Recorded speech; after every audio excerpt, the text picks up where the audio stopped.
It is Luke Skywalker Friday evening. Come, let us meditate like a Jedi.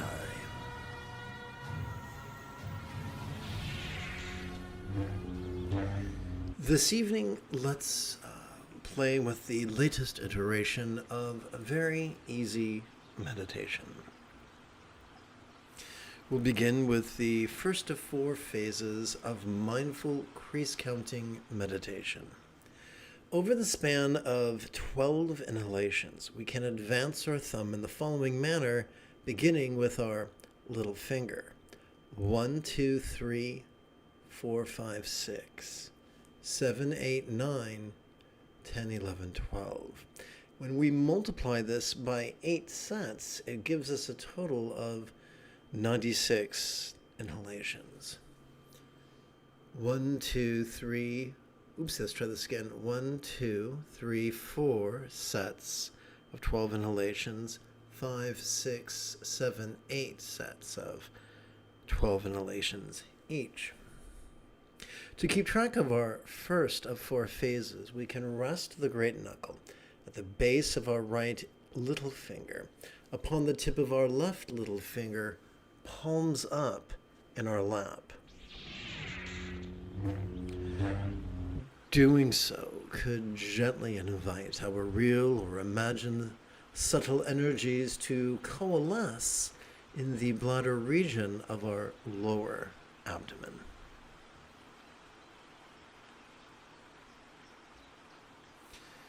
Come, let us demystify enlightenment.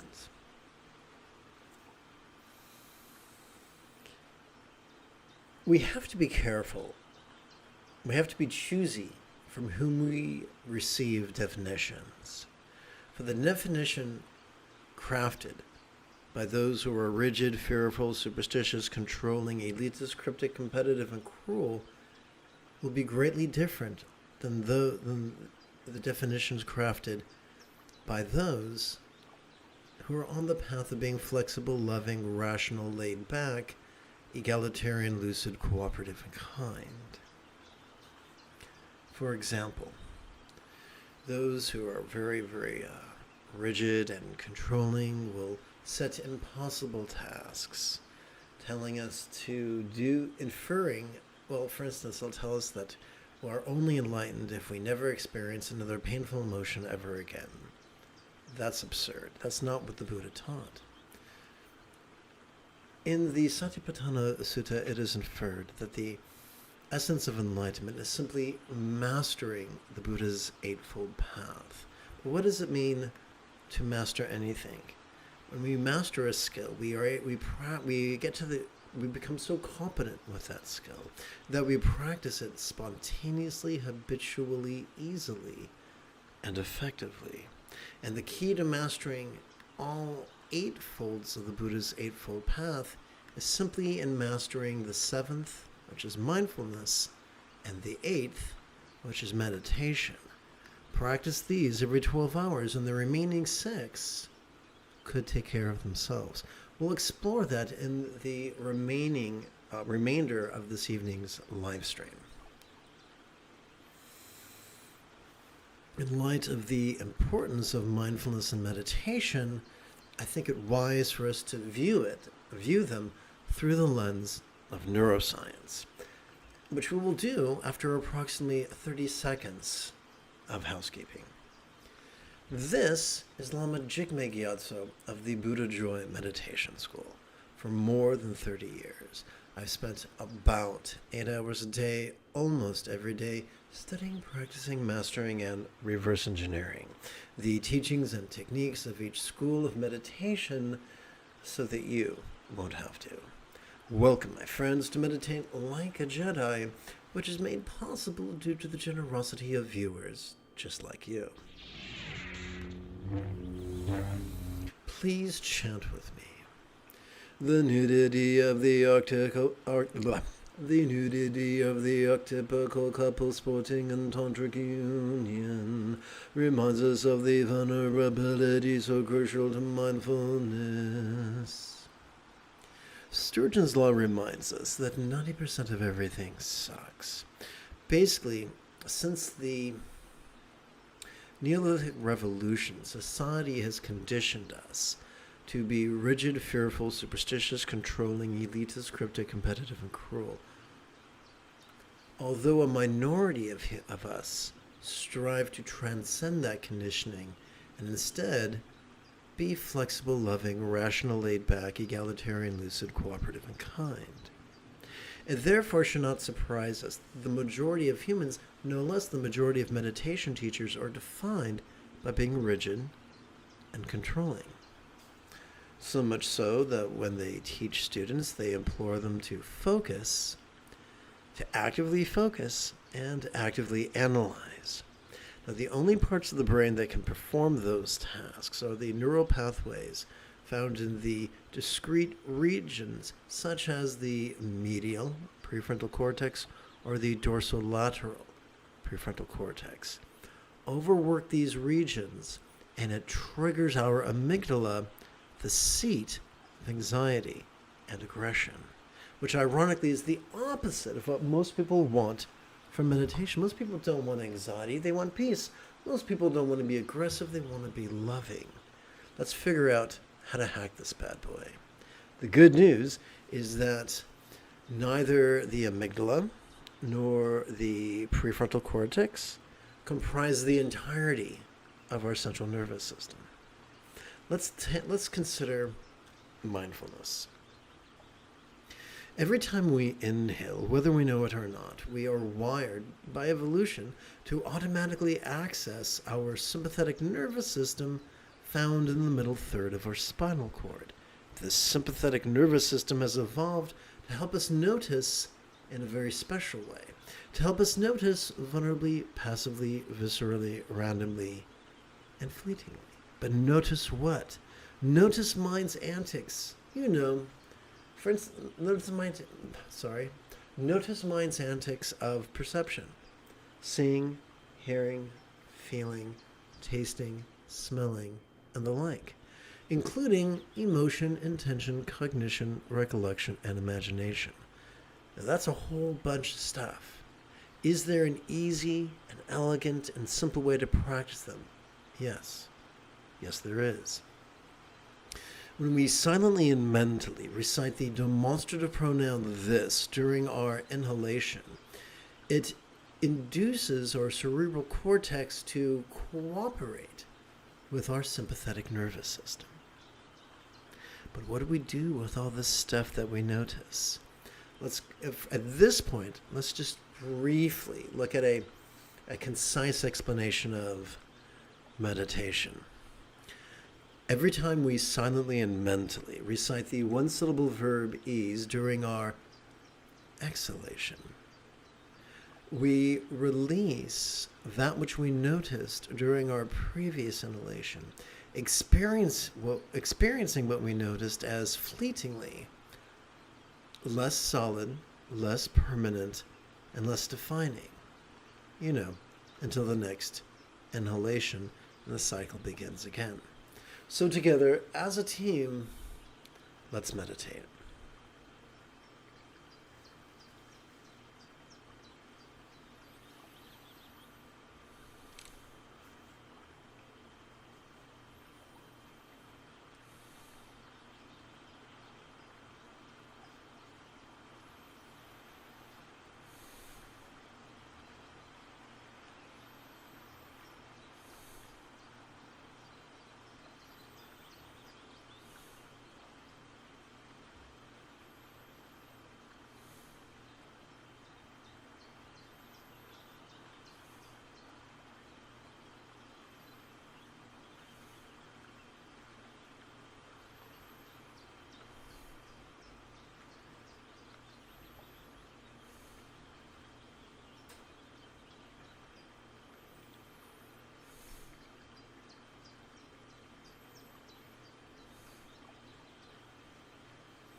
We come now to the second of 4 phases of mindful crease counting meditation.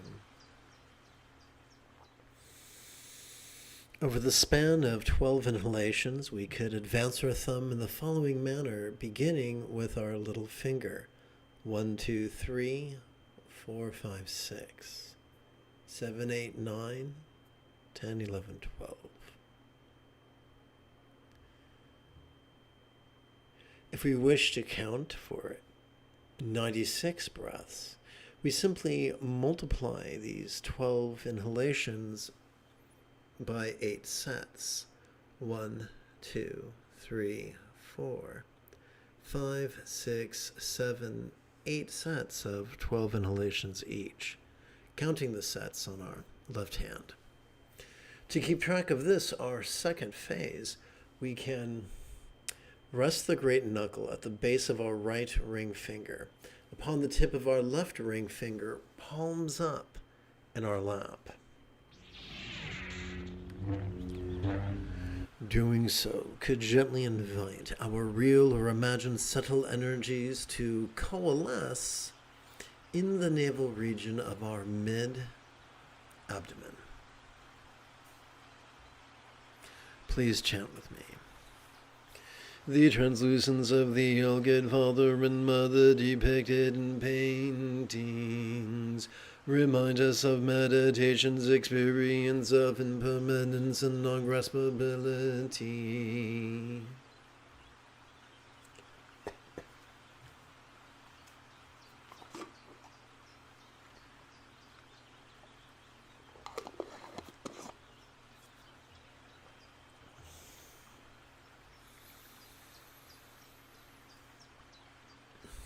Let us review. The essence of mindfulness, the essence of noticing the antics of mind, is to silently and mentally recite the demonstrative pronoun this during our inhalation. How are we to practice meditation? Every time we exhale, whether we know it or not, we are already wired to notice our parasympathetic nervous system, which is divided between the bottom third and the top third of our spinal cord. This parasympathetic nervous system is wired to support both physical relaxation as well as mental release.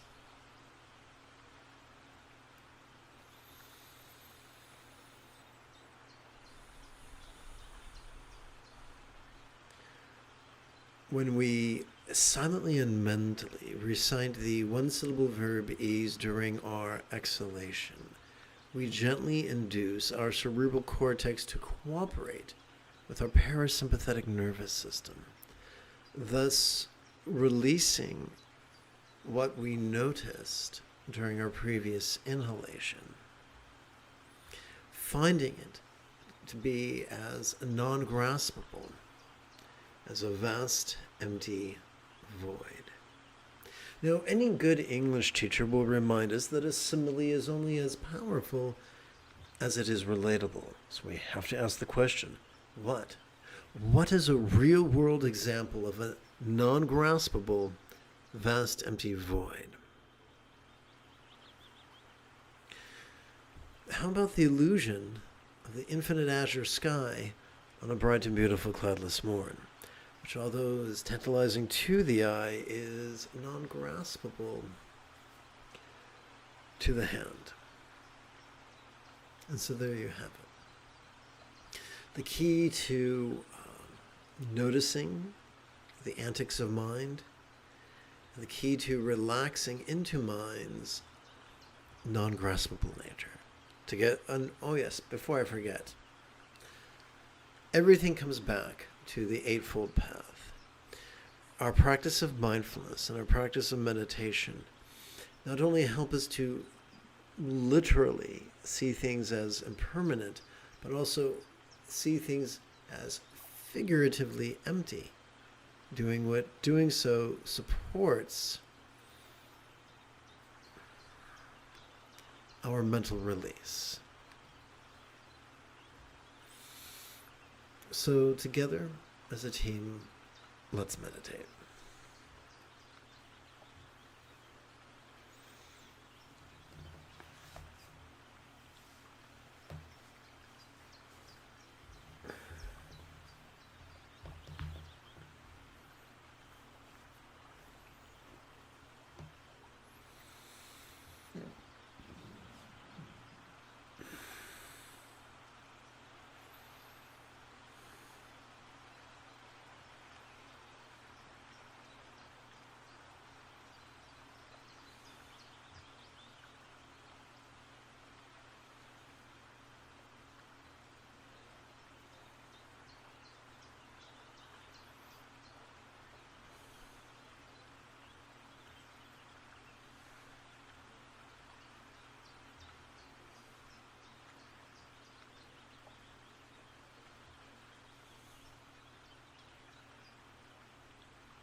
We come now to the third of 4 phases of mindful crease counting meditation. Over the span of 12 inhalations, we can advance our thumb in the following manner, beginning with our little finger. 1, 2, 3, 4, 5, 6, 7, 8, 9, 10, 11, 12. If you wish to count 96 inhalations, you'll want to multiply this by 8 sets using your left hand. 1, 2, 3, 4 sets of 12 inhalations each. 5, 6, 7, 8 sets of 12 inhalations each. To keep track of this, our third phase, we can rest the great knuckle at the base of our right middle finger, upon the tip of our left middle finger, palms up in our lap. Doing so can gently invite our real or imagined subtle energies to coalesce in the heart region of our chest. Please chant with me. The beauty of sky blue kuntu zongpo and cloud white kuntu zongpo yum yum reminds us of the highest love, spontaneous and uncontrived. So the iconography of the archetype remind us, I should say the beauty of the archetype reminds us of the highest love.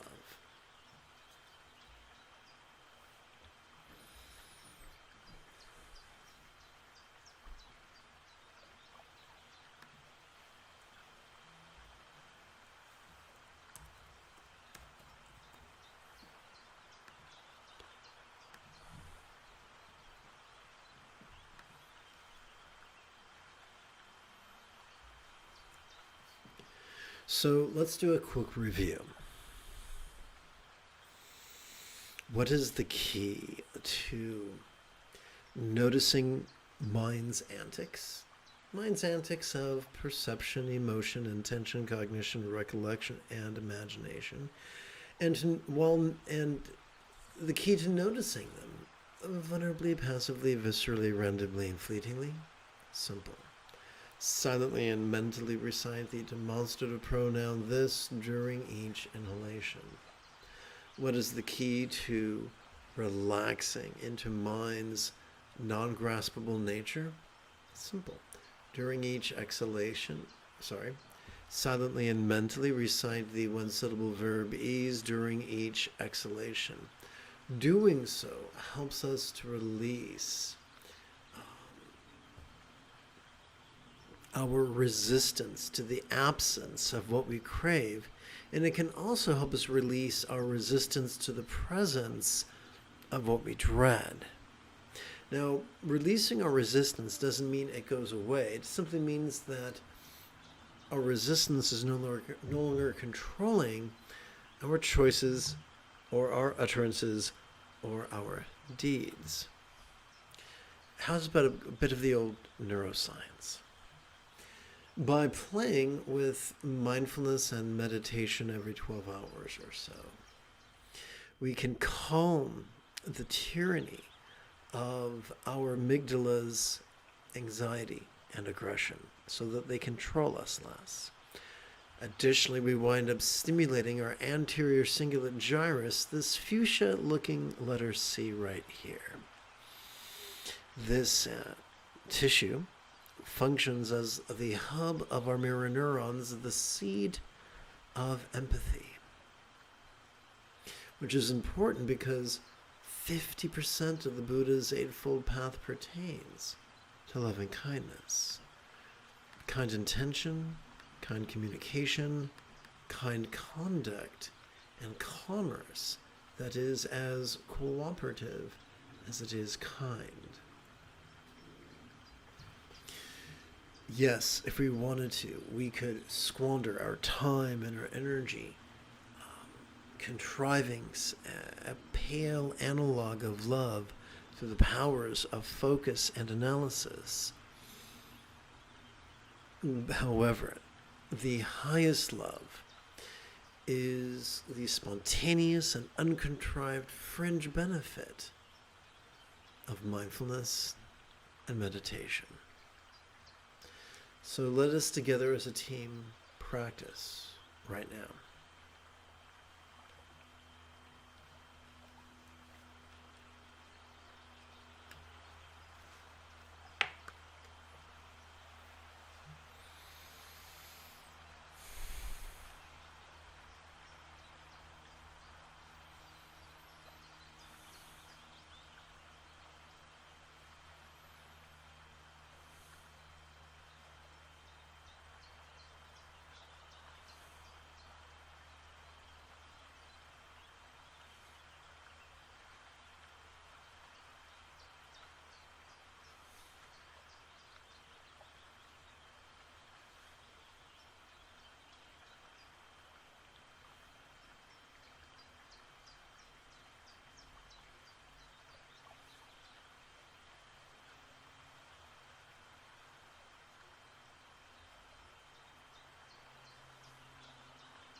We come now to the fourth and final phase of mindful crease counting meditation. Over the span of 12 inhalations, we can advance our right thumb in the following manner, beginning with our little finger. 1, 2, 3, 4, 5, 6, 7, 8, 9, 10, 11, 12. If we wish to lengthen our practice to 96 inhalations, then we'll have to multiply this by 8 sets using our left hand to count 1, 2, 3, 4 sets of 12 inhalations each, 5, 6, 7, 8 sets of 12 inhalations each. To keep track of this, our fourth and final phase, we can rest the great knuckle at the base of our right index finger, upon the tip of our left index finger, palms up in our lap. Doing so could gently invite our real or imagined subtle energies to coalesce in the crown region of our head. Welcome aboard. Please chant. The stability with which sky blue Samanthabhadra sits, and the abandon with which cloud white Samantabhadri sports, reminds us of the effortless effort of centered spontaneity. Quick review. What is the essence of mindfulness? To silently and mentally recite the demonstrative pronoun this during each inhalation, thus empowering us to note it, to vulnerably, passively, viscerally, randomly, and fleetingly notice mind's antics of perception, emotion, intention, cognition, recollection, and imagination, as well as our desire for some things and our dread for other things. The essence of meditation is as follows.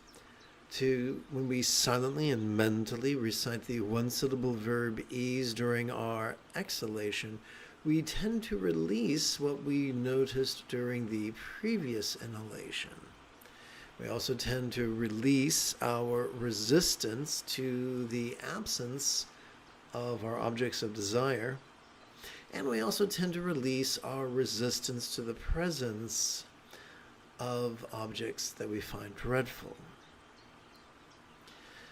Now, let's take this a step further. We already explored how practicing mindfulness and meditation every 12 hours or so could strengthen our impulse towards kind intention, kind communication, kind conduct, and kind commerce. And that's great. But how are we to know what the kind thing is to do, how to do it, when to do it, or for how long to do it? So here's the cool thing. The more time we spend, the more we practice mindfulness and meditation, the more our choices and utterances and our deeds will seem to flow from the effortless effort of love's centered spontaneity, which should not be confused with the scattered spontaneity one might experience after 4 or 5 consecutive espressos. Rather, this is the centered spontaneity rooted in our practice of mindfulness and meditation. Some might describe this as surfing or Buddha nature. Buddha nature is a charming Iron Age way of describing our physical propensity towards mindfulness and meditation and empathy.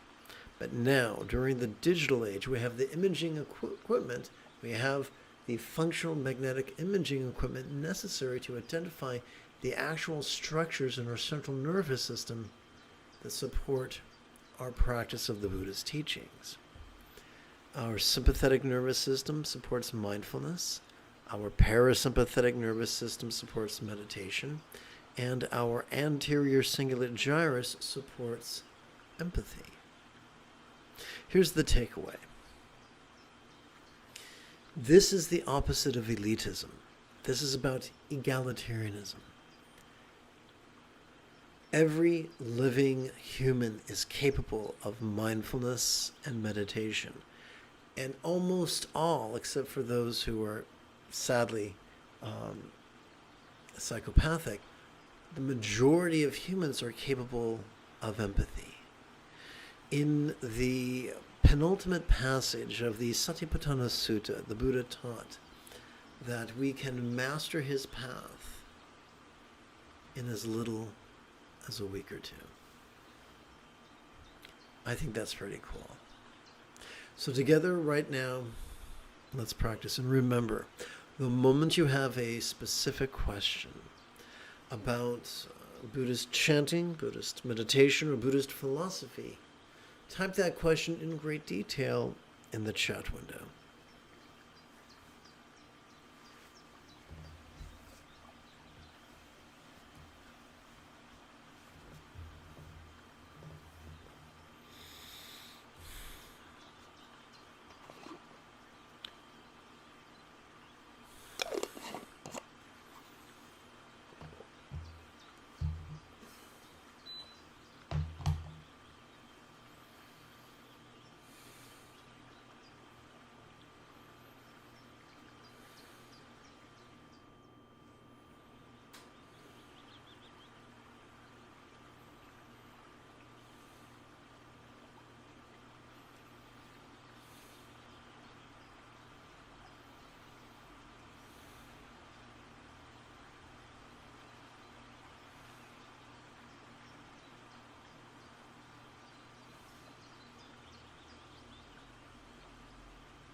Just as Obi-Wan Kenobi told Luke Skywalker, you have taken your first step into a much larger world.